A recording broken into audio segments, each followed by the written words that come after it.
এর যুবক ভাইরা মুসলমান, আজকে দুনিয়ার রং তামাশার মধ্যে পড়িয়া নারীর পাগল হইলা, বাড়ির পাগল হইলা, গাড়ির পাগল হইলা, জায়গা জমিনের পাগল হইলা। হায়াত থাকতে মালিকের সাথে প্রেম করার মতো প্রেম করিয়া আমার মাওলার একজন খাঁটি পাগল হইতে পারলা না।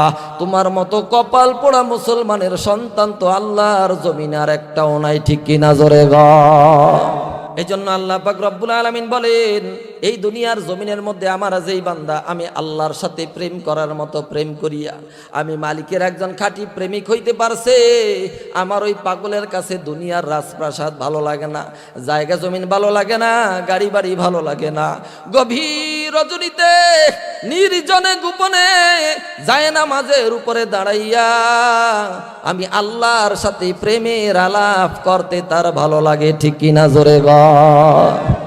এই জন্য আল্লাহ পাক রব্বুল আলামিন বলেন, ফাযকুরুনি আযকুরুকুম, যেই বান্দা আমি আল্লাহকে স্মরণ করি আমি আল্লাহও আমার ওই বান্দাকে স্মরণ করি।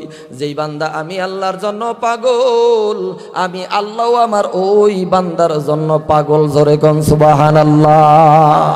এর এলাকার যুবক ভাইরা মুসলমান, আজকে ওই মালিকের প্রেম মুহাব্বত আর ভালোবাসা যদি তোমার কলিজার মধ্যে থাকতো রে ভাই, আল্লাহর হুকুম অমান্য করিয়া দুনিয়াতে তুমি সুদ খাইতে পারতা না, ঘুষ খাইতে পারতা না, চুরি করতে পারতা না, ডাকাতি করতে পারতা না, পরের জমি জমাত তো সাত করতে পারতা না, বেহার মতো বেপরদা হইয়া রাস্তাঘাটে চলাফেরা করতে পারতা না, ঠিক কিনা জোরে গণ। এই জন্য আল্লামা শামসুল হক ফরিদপুরি রহমতুল্লাহি আলাইহি একটা কথা বড় আফসোস করে বলেন, এই দুনিয়ার জমিনের মধ্যে যেই বান্দা ধন দৌলত টাকা পয়সা গাড়ি বাড়ি মান সম্মান সবকিছু অর্জন করছে কিন্তু আল্লাহর মুহাব্বত আর ভালোবাসা অর্জন করতে পারে নাই, ওই বান্দা দুনিয়াও আখিরাতের কোনো কিছুই অর্জন করতে পারে নাই।